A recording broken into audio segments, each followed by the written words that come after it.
Hello dear students, this is ARK representing NRK9. जी हाँ, institute of corporate loss.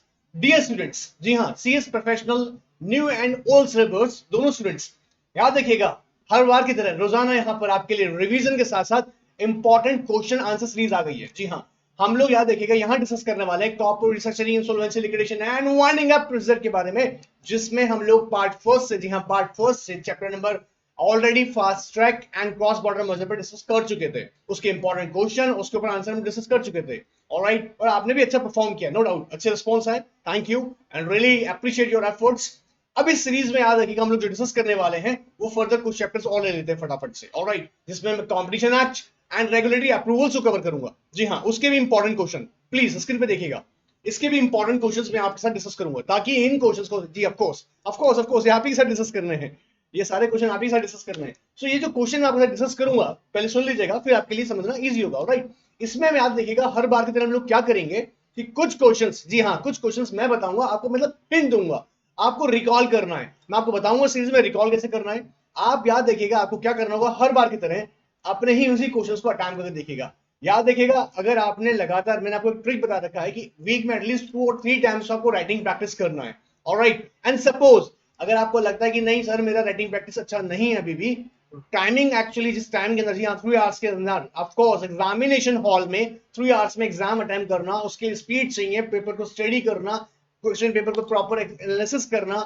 तो उसके लिए बेटा आप क्या कर सकते हैं, एटलीस्ट 4 और 5 टाइम्स भी राइटिंग प्रैक्टिस कर सकते हैं. वैसे बहुत इजी है. ऑलराइट, अदरवाइज अगर आपको लगता है आपकी राइटिंग प्रैक्टिस ऑलरेडी बहुत अच्छी है, if you think like that, alright, in that case आप एटलीस्ट वीक में 2 टाइम्स इसे अटेम्प्ट जरूर करें राइटिंग प्रैक्टिस के थ्रू. ऑलराइट, अदरवाइज आपको क्या करना है, रिकॉल करना है. जी हाँ, इन्हीं सब्जेक्ट्स को, जी इन्हीं क्वेश्चंस को, सो इन्हीं क्वेश्चन को रिकॉल करना है.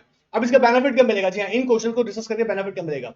इन क्वेश्चन के बेनिफिट आपको ये मिलने वाला है कि आपका एक तो रिवीजन होगा प्रॉपर, सेकंड आपको फटाफट से रिकॉल कर पाएंगे, थर्ड आपका चैप्टर कंप्लीट हो जाएगा. सो याद रखिएगा, NRK9 का पर्पस यही है, जैसे कि हर बार देते आ रहे हैं आप लोगों को, कंटिन्यू देते आ रहे हैं, क्या कि रेगुलर बेसिस पे आपकी प्रिपरेशन होती रहे और एग्जाम तक आप सारे सब्जेक्ट्स अच्छे से प्रिपेयर कर लें. याद रखिएगा, मैं जैसे बता दूं नए स्टूडेंट्स को, ये लगातार आ रही है सीरीज, ऑलरेडी हमने कुछ अपलोड की हुई है. आप जाइए चैनल पे विजिट कीजिएगा, ऑफ कोर्स सब्सक्राइब करके बेल आइकन को प्रेस कर दीजिएगा, ताकि आने वाली सीरीज भी आपको मिलती चली जाए. ऑलराइट, और आप उनके बेनिफिट्स भी ले सके.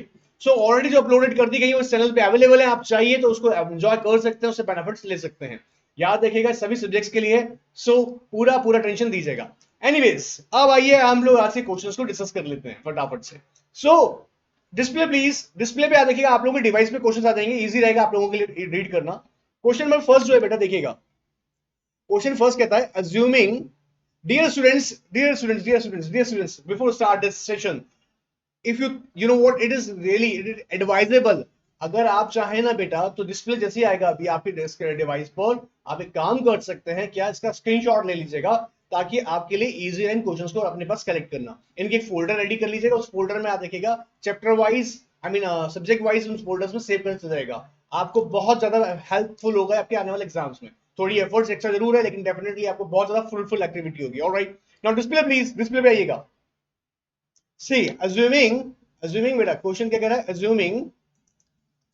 assuming that you are a company secretary of the HDFC Bank, advise to the board of directors of the HDFC Bank regarding the amalgamation procedure to be followed by the company as per the Banking Regulation Act, all right, 1949, as per the regulation 1949. all right, अब यहां देखिएगा बेटा, देखिए समझेगा, आपको याद होगा, आप लोगों ने पढ़ा होगा, उम्मीद कर रहा हूं आपने पढ़ लिया होगा, नहीं है तो कोई बात नहीं, रिवाइज हो जाएगा फटाफट से, और आप जरूर उसको डेली में एक बार चेक करें. यहां बैंकिंग कंपनी की बात कर रहे हैं. याद देखिएगा, ये इसके लिए आरबीआई ने सर्कुलर इशू किया था 2016 वाला, उसके लिए प्राइवेट सेक्टर बैंक को कवर किया गया था. ठीक है, अगर वो वॉलंटरी क्या करना चाहते हैं, आपस में अमलगमेट होना चाहते हैं.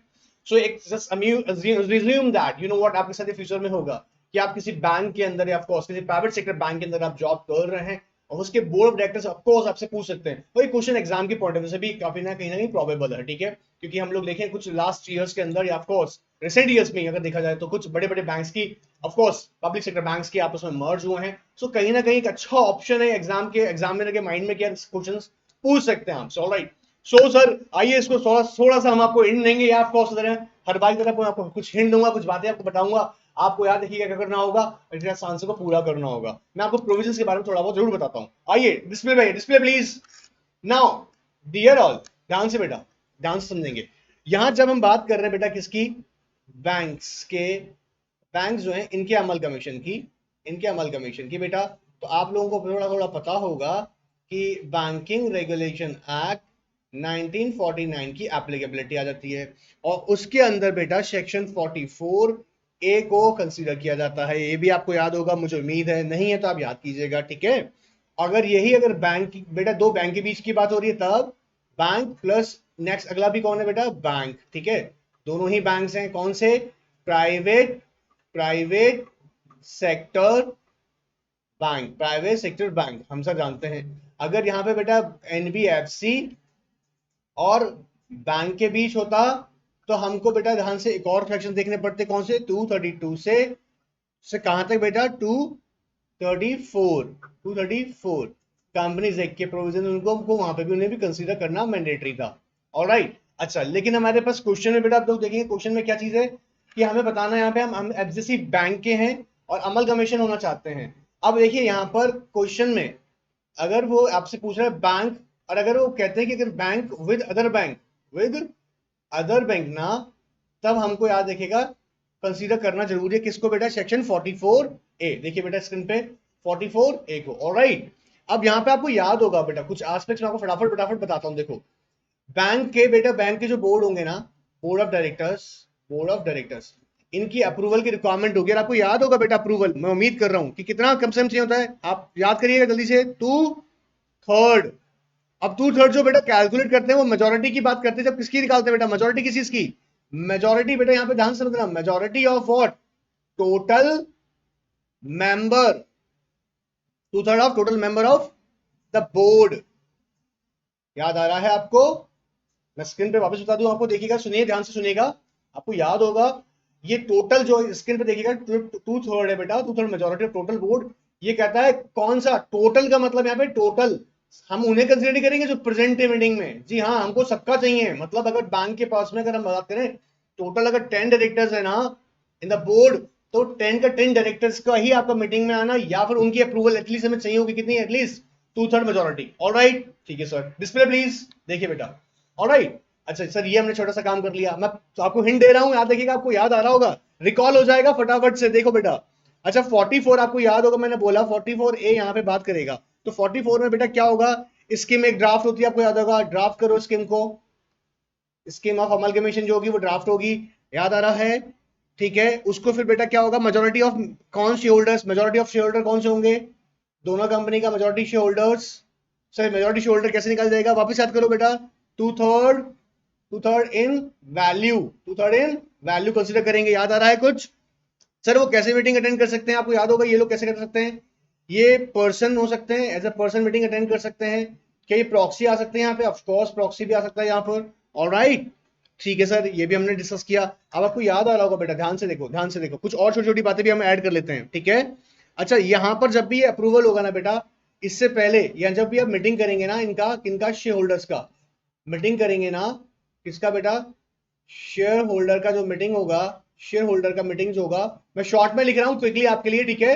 शेयर होल्डर का जो मीटिंग होगा, इसके अंदर हमने अप्रूवल ले लिया। इससे पहले भी एक आपको याद होगा अप्रूवल चाहिए होता हमको, जो हमने अभी ऊपर डिस्कस किया, कहां पर, कि यहां पर इसी स्कीम को कौन कंसिडर करेगा, पहले बोर्ड ऑफ डायरेक्टर पहले कंसिडर करेंगे, फिर इसको पुट कर जाएगा बेटा, इसको पुट कर दिया जाएगा यहाँ पर शेयर होल्डर का मीटिंग में, जिन्हें कॉल की जाएगी। फिर इसमें कुछ जनरल एस्पेक्ट्स बेटा क्या क्या कंसिडर की जाती है, आपको याद होगा, क्या क्या कंसिडर करेंगे, देखो ध्यान सुनो, दोनों ही बोर्ड, कौन से बोर्ड बेटा, दोनों ही बैंक्स के, दोनों ही बैंक, जैसे एग्जांपल मान लीजिएगा बैंक, 2 बैंक्स हैं, और ये बैंक्स क्या हो रहे हैं आपस में बेटा, अमलगमेट हो रहे हैं, हम जान रहे हैं अभी, ठीक है, अमलगमेट हो रहे हैं, मैं शॉर्ट फॉर्म लिख रहा हूं, अमलगमेट हो रहे हैं, तो दोनों ही बैंक्स के बोर्ड और चीज को कंसीडर करेंगे। क्या कंसीडर करते हैं, आपको याद करो फटाफट से, जल्दी से, याद आया, वैल्यू, सर जनरली क्या निकाली जाती है, वैल्यू किस चीज की बेटा, assets and liabilities, assets liabilities किसकी बेटा, दोनों किसकी किसकी निकालेंगे बेटा, याद रखना, यहाँ पर आपको याद होगा, amalgamated company, amalgamated company, I hope, मुझे उम्मीद है आपको याद होगा अमलगमेटेड क्या होता है, अमलगमेटिंग क्या होता है, आई एम एक्सपेक्टिंग। दोनों ही बैंक की यहाँ पे क्या करना जरूरी है, डीडी होगा, ड्यू डिलिजेंस, डीडी मतलब ड्यू डिलिजेंस, यहां पर क्या रखा जाएगा, नेचर ऑफ कंसिडरेशन क्या होगी, नेचर ऑफ कंसिडरेशन क्या होगी, इसे कंसिडर किया जाएगा। ऑलराइट सर, और क्या देखेंगे सर हम, जल्दी याद करो सरो सरो सुनो, आपको याद होगा बेटा एक्सचेंज रेशो, इसे हम बोलते हैं ना एक तरीके से, यहाँ पे क्या होता है बेटा, स्वैप रेशो, स्वैप रेशो जिसे क्या कहते हैं बेटा, स्वैप रेशो को, जिसको यहाँ पे बोल रहा हूँ हम लोग एक तरीके से एक्सचेंज करेंगे ना, रिगार्डिंग व्हाट, एक्सचेंज रेशो जो होगा, किस चीज के लिए एक्सचेंज रेशो निकालेंगे बेटा, जो यहां पर हम लोग कंसीडर कर रहे हैं कंसिडरेशन के अंदर। ऑलराइट, ठीक है सर। शेयर होल्डिंग पैटर्न क्या होगा आप दोनों कंपनीज का, share holder, share holding pattern ये कंसिडर किया जाएगा, याद होगा। एंड सर क्या देखेंगे, प्रॉफिटेबिलिटी, भाई फायदा है नहीं है जी, प्रॉफिटेबिलिटी चेक की जाएगी, किसके साथ देखेंगे हम उसको बेटा, कैपिटल एडिक्वेसी रेशो, किसका देखेंगे बेटा, capital adequacy ratio, amalgamating company, किसका बेटा, ये किसका होगा, अमलगमेटिंग कंपनी का,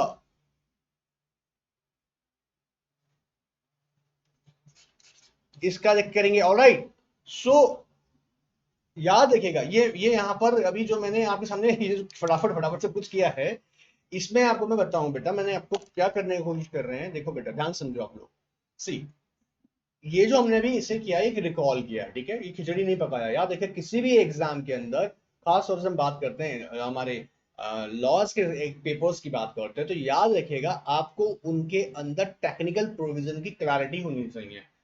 जैसे मैंने यहाँ पे आपको स्क्रीन पे देखेंगे आप, मैंने आपको बताने की कोशिश किया कि कौन सा सेक्शन अट्रैक्ट हो रहा है, सेक्शन 44 ए अट्रैक्ट हो रहा है, लेकिन अगर वो भी बैंक और एनबीएफसी के बीच में अगर अमलगमेशन होता तो वहीं हमको सेक्शन 232 से 234 को कंसीडर करना पड़ता।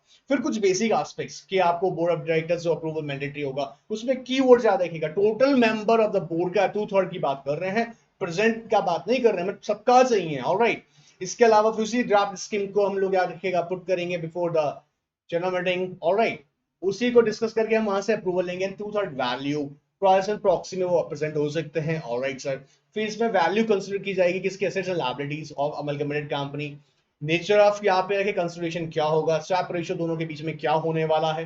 ठीक है, ये जनरल एस्पेक्ट्स आपको उम्मीद कर रहा हूँ याद होगी। अब ये ही करने के बाद में आपको याद होगा बेटा, ये सारा प्रोसेस करने के बाद, सारा प्रोसेस कंप्लीट करने के बाद में क्या करना पड़ेगा, फिर आपको आरबीआई को एप्लीकेशन देना पड़ता है।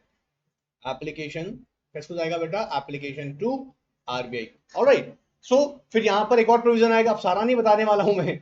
अब ऐसा भी तो होगा ना बेटा, सोच के देखेगा कि कुछ शेयर होल्डर होगा जो कि आपके साथ एग्री नहीं कर रहा होगा, तो डिसएंटाइटलमेंट वाला शेयर होगा, बात करेंगे डिसएंटाइटलमेंट, जो लोग एग्री नहीं कर रहा है, जो एग्री नहीं कर रहा है वो शेयर होल्डर, उनका ट्रीटमेंट क्या होगा। ऑलराइट, थोड़ा सा रह गया है तो बताना होगा आपको। ऑलराइट, चलिए चलिए चलिए चलिए बेटा, थोड़ा तो क्या हमने बताया, थोड़ा आप भी तो रिकॉल करें। अच्छा याद रखिएगा, अगर किसी को नहीं समझ में आ रहा हो ना, किसी को प्रोविजन समझ में नहीं आया हो, कोई टॉपिक बड़ा डिफिकल्ट लगता हो इन चैप्टर में, इनके अलावा भी आप कमेंट बॉक्स में बिल्कुल पूछ सकते हैं, मैं आपको उसमें डेफिनेटली हेल्प करूंगा। अगर कोई नंबर ऑफ क्वेरी सेम हुई बेटा ज्यादा, तो पक्का उसमें वीडियो भी बना देंगे। ऑलराइट, या कोई ब्रॉड लगा टॉपिक जिसमें आपको समझाना सिर्फ टाइप के थ्रू या मेल के थ्रू समझाना इजी नहीं है, in that case I will definitely try my best कि उसमें भी वीडियो प्रोड्यूस कर सके। Anyways, now come to the screen. देखिए बेटा, क्वेश्चन नंबर सेकंड की अगर आपसे देखिए, क्वेश्चन नंबर सेकंड की डिमांड क्या है, what are the factors to be considered by CCI for determining the whether the combination cause or is likely to cause an appreciable adverse effect on competition in the relevant market। मैं उम्मीद करता हूं आपको immediately याद आ गया होगा, ये question immediately याद आ गया होगा, ये क्वेश्चन आपको इमीडिएटली याद आ गया होगा, सर ये क्वेश्चन याद आ गया होगा। सीसीआई कौन कौन से फैक्टर कंसीडर करता है, ये तो आपने एग्जीक्यूटिव में भी बहुत अच्छे से पढ़ा हुआ है। ऑलराइट, सो मैं उम्मीद करता हूं कि ये वाला आप आंसर खुद करेंगे, इसमें फिर भी कोई प्रॉब्लम होगा हम लोग डिस्कस करेंगे। नेक्स्ट क्वेश्चन देखते हैं, देखिएगा नेक्स्ट क्वेश्चन कहता है बेटा क्या, right a short note on day menace exemption under competition act 2002। ये भी बहुत सिंपल सर, आपको आपको याद करना है बेटा, ये एग्जाम्शन एक सर्टेन टाइम पीरियड के लिए दी जाती है। मैं आपको थोड़ा सा हिंट देता हूं, आपको याद रखेगा, थ्रेशोल्ड चेक की जाती है, थ्रेशोल्ड चेक की जाती है इसमें, थ्रेशोल्ड किस चीज के देख सकते हैं, टर्नओवर का एंड एसेट्स का।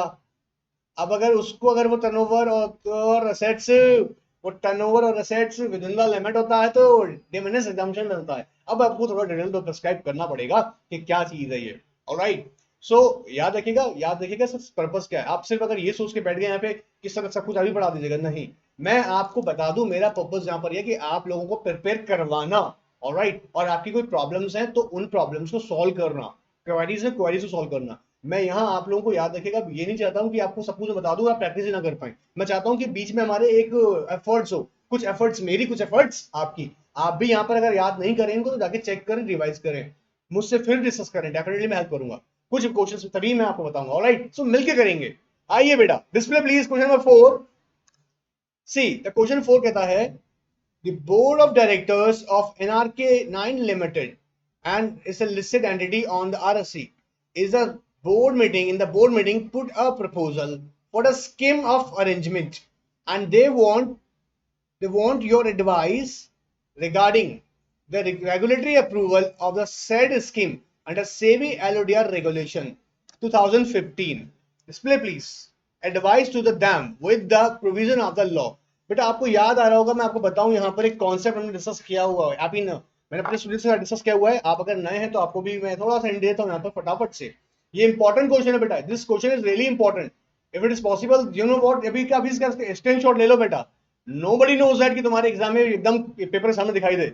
ऑफ कोर्स मैं फिर कह रहा हूँ, इसका स्क्रीनशॉट ले लीजिएगा, आ सकता है एग्जाम के लिए बहुत प्रोबेबल क्वेश्चन है। ऑलराइट, आइए फटाफट से देख लेते हैं कुछ छोटी छोटी आस्पेक्ट्स मैं आपको बता देता हूँ। Alright, screen please. Alright, now आपको बेटा याद होगा, मैं उम्मीद कर रहा हूं आपको याद होगा, आपने सेबी एलओडीआर के अंदर आपने बेटा कुछ रेगुलेशंस को यहाँ पे रीड करना है। आपने बेटा रेगुलेशन नंबर, उम्मीद कर रहा हूं 11 को पढ़ना है, साथ में 37, जी हाँ रेगुलेशन 37, साथ में 37 कौन सा बेटा रेगुलेशन लगता है आपको याद आ रहा होगा इस कॉन्सेप्ट में, 94। दरअसल जान से रखना बेटा याद, यहां पर 37 में, 11 में एंड 37 में आपको याद होगा क्या होता है, स्टॉक एक्सचेंजेस। तो आपको बेटा यहां पर कंसीडर करने वाली बात क्या है कि आप समझो आपकी कंपनी, क्वेश्चन में देखो बेटा, कंपनी की क्वेश्चन में क्या पूछ रहा है वो आपसे कि क्या रिक्वायरमेंट है, क्या करना चाहता है वो बेटा, scheme of arrangement, scheme of arrangement, scheme of arrangement, scheme of arrangement, इसमें इसकी बात की जा रही है। Alright sir, scheme of arrangement के लिए तो हम रेगुलेशन 11 से गवर्न होगा, 11 रेगुलेशन 11, 37 एंड 91, 94 से। आपको याद होगा इसमें आपको क्या करना पड़ता है, अगर आप बेटा जा रहे हैं जनरली, आपको याद होगा, मैं उम्मीद कर रहा हूँ आपने थोड़ा बहुत पढ़ा होगा पहले ना, कि अगर आप अप्रूवल की बात कर रहे हैं तो आपको ऑब्जेक्शन, नो ऑब्जेक्शन, ऑब्जेक्शन या फिर नो ऑब्जेक्शन, ऑब्जेक्शन, ऑब्जेक्शन या फिर और नो ऑब्जेक्शन लेटर लेना पड़ता है बेटा। लेटर लेना पड़ता है कहां से बेटा, जहां पर आपकी कंपनी की सिक्योरिटीज लिस्टेड है, जो आपको डेजिग्नेटेड स्टॉक एक्सचेंज है, जिसे बोलते हैं डीएससी, डेजिग्नेटेड स्टॉक एक्सचेंज है, ठीक है, डेजिग्नेटेड स्टॉक एक्सचेंज है, उससे आपको क्या लेना पड़ता है, उसका नो ऑब्जेक्शन अप्रूवल लेना पड़ता है। उसी के बाद ही याद रखिएगा ट्रिब्यूनल एनसीएलटी ना आपकी स्कीम ऑफ अरेंजमेंट को अप्रूव करता है, स्कीम ऑफ अरेंजमेंट को, स्कीम ऑफ अरेंजमेंट को अप्रूव करता है। अच्छा अच्छा बेटा, ये लेना पड़ता है, ये तो 37 में बात कर दी। लेना कैसे है वो 3094 बताता है, आपको याद होगा। तो 94 में क्या होता है आपको याद होगा, ड्राफ्ट स्कीम जो होती है, ड्राफ्ट स्कीम ऑफ अरेंजमेंट जो होगी बेटा, उसको याद रखेगा। सर टेढ़ा टेढ़ा हो रहा है, ड्राफ्ट स्कीम ऑफ अरेंजमेंट जो होगी बेटा, उसको आपको फाइल करना पड़ेगा किसके साथ में, याद करिएगा, डीएससी जो आपका है। फिर डीएससी क्या करता है, सेबी को बेटा रेफर करता है, रेफर करता है, फिर सेबी यहाँ पे कंसीडर करता है उसको, ठीक है। सो मैं आपको सिर्फ बेटा एक कोशिश कर रहा हूँ, देखो कोशिश कर रहा हूँ कि आपने अगर पढ़ा होगा, रिवीजन कर लो, आपको फटाफट आपको याद आ जाएगा। ऑलराइट, अगर आपने पढ़ा होगा तो आपको इजीली याद आ जाएगा ये कॉन्सेप्ट। आपको मैंने सिर्फ एक हिंट दिया है कि रेगुलेशन 11, रेगुलेशन 37 एंड 94 आप लोग जानते होंगे कि 34 जो 7 है यहाँ पे वो रिक्वायरमेंट बता रहा है। देखो बेटा रेगुलेशन 37 जो रिक्वायरमेंट बता रहा है कि बिना ऑफ कोर्स 37 को फॉलो किए आपको याद रखिएगा आपको स्कीम अप्रूव नहीं हो सकती है। और 37 जनरली किस पे फोकस कर रहा है कि नो ऑब्जेक्शन अप्रूवल आपको लेना पड़ेगा। आई मीन जो भी सिचुएशन है, ऑब्जेक्शन अगर लेटर मिलता है तो ऑब्जेक्शन लेटर भी आपको लेना होगा, अगर नो ऑब्जेक्शन तो नो ऑब्जेक्शन लेटर लेना पड़ेगा। मतलब without this letter you can not proceed to with the scheme of arrangement. Alright, और उसका प्रिंसिपल कहां लिखा हुआ है, 90 रेगुलेशन 94 में, कि वो किस तरह से लिया जाता है। अब मैं यहाँ पे आपको फिर बता दूं कि इसके थ्रू बेटा हमने एक छोटा सा रिवीजन भी किया और इसे रिकॉल किया है। अगर आपको लगता है कि रिकॉल जो मैंने बताया थोड़ा सा आपको उससे आपको याद नहीं आ रहा है तो एक बार रिवाइज कीजिएगा। ऑलराइट, और याद रखिएगा यहाँ लगातार आने वाला है, अगर तुमने से प्रॉपर अटेम्प्ट कर लिया ना डिसिप्लिन के साथ में, of course nobody can stop you. मेरा इंटेंशन आपको यहाँ सिखाने का ये भी है कि आप एकेडमिक लेवल से भी सीखें और प्लस इंडस्ट्रियल लेवल से भी सीखें। ऑलराइट, सो बने रहेगा, एंजॉय कीजिएगा। Thank you, thank you.